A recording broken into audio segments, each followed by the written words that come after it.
Everyone, welcome to Arun money Telugu. ఈరోజు discuss చేసుకోబోయే topic ఏంటంటే అక్టోబర్ 1 నుంచి యుఎస్ గవర్నమెంట్ అయితే షట్ డౌన్ అయింది. ఈ షట్ డౌన్ను ఎందుకు షట్ డౌన్ అయింది యుఎస్ గవర్నమెంట్, దానికి రీజన్స్ ఏమున్నాయి, ఈ టైంలో మార్కెట్లో ఎలా ఇంపాక్ట్ అవుతుంది, ఆల్ ఓవర్గా గ్లోబల్ ఎకానమీస్ ఎలా ఇంపాక్ట్ అవుతాయో చూద్దాం. ఇప్పుడు అసలు యుఎస్లో గవర్నమెంట్ ఎందుకు షట్ డౌన్ అయింది అంటే గనక, గవర్నమెంట్లో కొన్ని సర్వీసెస్ చేయడానికైతే గనక బడ్జెట్ అవసరం. ఈ బడ్జెట్ సెనేట్లో పాస్ అవ్వాలి. సెనేట్లో అపోజిషన్ పార్టీ వాళ్ళు కూడా లైక్ డెమోక్రాట్స్ ఓటు వేసి సపోర్ట్ చేస్తేనే గవర్నమెంట్ స్పెండ్ చేయడానికైతే అవకాశం ఉంటుంది. లేకపోతే ఈ బిల్లు పాస్ అవ్వకపోతే కనుక వీళ్ళు గవర్నమెంట్ బడ్జెట్లో స్పెండ్ చేయడానికైతే ఉండదు. దీంట్లో అక్టోబర్ 1 నుంచి అయితే ఫైనాన్షియల్ ఇయర్ అయితే స్టార్ట్ అవుతుంది. ఈ డెడ్ లైన్ సెప్టెంబర్ 30 టైంలోనే పాస్ అవ్వాలి, కానీ ఇది పాస్ అవ్వలేదు. ఎస్టర్డే నిన్న పాస్ అవ్వలేదు, కాబట్టి ఈ రోజు నుంచి గవర్నమెంట్ అయితే షట్ డౌన్ అయింది. గవర్నమెంట్ దగ్గర సోషల్ వెల్ఫేర్ స్కీమ్స్ కానీ, కొన్ని సర్వీసెస్ కానీ, ఎంప్లాయీస్ శాలరీస్ ఇవ్వడం కానీ బడ్జెట్ అయితే లేదు. ఎందుకు డెమోక్రాట్స్ అపోజిషన్ చేశారు ట్రంప్ గారి గవర్నమెంట్ కంటే కనుక, వీళ్ళు కొన్ని డిమాండ్స్ అయితే చేస్తున్నారు. రీసెంట్గా ట్రంప్ గారు బిగ్ బ్యూటిఫుల్ బిల్ అనేది ఒక యాక్ట్ అయితే తీసుకొచ్చారు. దీని కింద అఫోర్డబుల్ కేర్ యాక్ట్ అనేది అయితే ఈ డిసెంబర్లో ఎక్స్పైరీ అవుతుంది. దీనికి సర్వీసెస్ అయితే కంటిన్యూ చేయాలని చెప్తున్నారు డెమోక్రాట్ వాళ్ళు. అసలు అఫోర్డబుల్ కేర్ యాక్ట్ అంటే ఏంటో చూద్దాం ఇప్పుడు.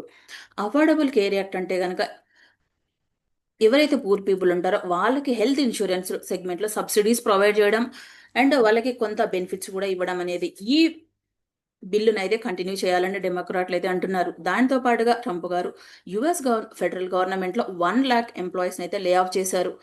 అండ్ దాంతో పాటుగా డెమోక్రాట్లు ఇంకొక డిమాండ్ కూడా చేసినది ఏంటంటే, గవర్నమెంట్ ఇన్స్టిట్యూషన్స్ ఏవైతే ఉంటాయో వాటికి కూడా ఫండింగ్ అనేది స్టార్ట్ చేయాలి.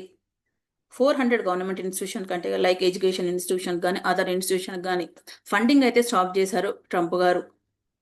ఇప్పటి వరకు కూడా యుఎస్లో 15 టైమ్స్ అయితే గవర్నమెంట్ షట్ డౌన్ అయితే జరిగింది. దీనివల్ల యుఎస్లో ఎకానమీ అయితే పర్ వీక్ కానీ 0.1% ఆఫ్ ద జీడిపి అయితే ఎఫెక్ట్ అవుతుంది.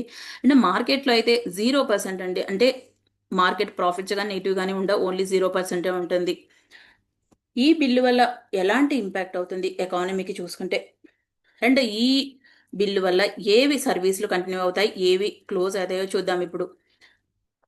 కంటిన్యూగా ఓపెన్ ఉండే సర్వీసులు, క్లోజ్ ఉండే సర్వీసులు అంటే కనుక, అవసరం లేనివి ఏవైతే ఉంటాయో వాటిని అయితే క్లోజ్ చేశారు. లైక్ నేషనల్ పార్క్స్ కానీ, టూర్స్ కానీ, ఫెడరల్ గవర్నమెంట్ బిల్డింగ్స్ కానీ, అండ్ మ్యూజియంస్ అలాంటివి అయితే క్లోజ్ చేస్తారు.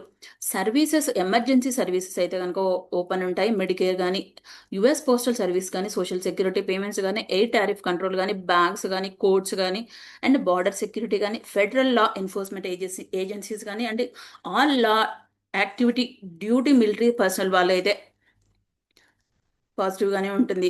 ఇవైతే ఓపెన్గానే ఉంటాయి యుఎస్లో.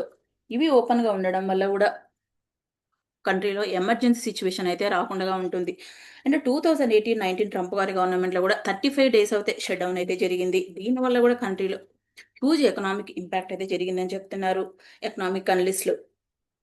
అండ్ ట్రంప్ గారు ఈ గవర్నమెంట్ షట్ అవ్వడానికి ఒక రీజన్ మాత్రమే చూపించి, గవర్నమెంట్లో పనిచేసే ఎంప్లాయీస్ ఎవరైతే ఉంటారో వాళ్ళని హ్యూజ్గా లే ఆఫ్ చేయాలని, గవర్నమెంట్కి బడ్జెట్ సేవ్ అవుతుంది అని అయితే డెమోక్రాట్లు అయితే చెప్తున్నారు. ఈ రీజన్ వల్లనే గవర్నమెంట్ షట్ డౌన్ అయిందని చెప్తున్నారు వీళ్ళు. ప్రజెంట్గా అయితే కనుక ట్రంప్ గారు గవర్నమెంట్ షట్ డౌన్ అయింది, కానీ ఆల్ ఓవర్గా ఉన్నటువంటి గ్లోబల్ మార్కెట్స్ అన్ని కూడా ఇంపాక్ట్ ఉండొచ్చు. యుఎస్ ఎకానమీ అయితే కనుక డౌన్ అవ్వచ్చు. ఈ గవర్నమెంట్ షట్ డౌన్ అయిన టైంలో అయితే కనుక ఎంప్లాయ్మెంట్ డేటా అయితే అవైలబిలిటీ ఉండదు, సిపిఐ డేటా ఉండదు, అండ్ జీడిపి గ్రోత్ రేట్ కూడా తగ్గిపోతుంది. ఒక్కసారి ఈ షట్ డౌన్ అయిన టైంలో గవర్నమెంట్ ఎంప్లాయీస్ అయితే శాలరీస్ అయితే ఇవ్వరు, ఓన్లీ ఫ్రీ ఆఫ్ కాస్ట్ కిందనే సర్వీస్ చేయాల్సి వస్తుంది. ఒక్కసారి గవర్నమెంట్ రిజ్యూమ్ అయిన తర్వాత వాళ్ళ బిల్స్ అయితే పేమెంట్ అయితే చేస్తారు. అండ్ గవర్నమెంట్ షట్ డౌన్ అయిన టైంలో స్టాక్ మార్కెట్లు అయితే పెరగవు, కానీ మెటల్ ఇండెక్స్ అయితే బాగా పర్ఫామ్ చేస్తుంది. కంట్రీలో ఇన్ఫ్లేషన్ అయితే బాగా పెరుగుతుంది, డాలర్ వాల్యూ అయితే వీక్ అవుతుంది. ఎంప్లాయ్మెంట్ కూడా బాగా తగ్గిస్తున్నారు, గవర్నమెంటే లే ఆఫ్స్ తీసేస్తుంది, కాబట్టి కంట్రీలో అన్ఎంప్లాయ్మెంట్ అయితే బాగా పెరుగుతుంది, కంట్రీలో ఇన్ఫ్లేషన్ పెరుగుతుంది. దానివల్ల డాలర్ వాల్యూ అనేది కూడా వీక్ అయిపోతుంది. ఈ రీజన్స్ వల్ల కూడా మెటల్ ఇండెక్స్ అనేది అయితే బాగా పర్ఫామ్ చేయొచ్చు. లైక్ గోల్డ్ కానీ, సిల్వర్ కానీ, కాపర్ కానీ, ఇవైతే బాగా పర్ఫామ్ చేయొచ్చు. ఈ రోజు గోల్డ్, సిల్వర్ అనేవి కూడా లైఫ్ టైం హైక్ అయితే రీచ్ అయిపోయాయి. అండ్ ఈ రీజన్స్ వల్ల కూడా మెటల్ ఇండెక్స్ అనేది బాగా పర్ఫామ్ చేయొచ్చు. ఈ వీడియో కనుక మీకు నచ్చినట్టయితే లైక్ చేయండి, షేర్ చేయండి, కామెంట్ చేయండి, ఛానల్ని సబ్స్క్రైబ్ చేయండి.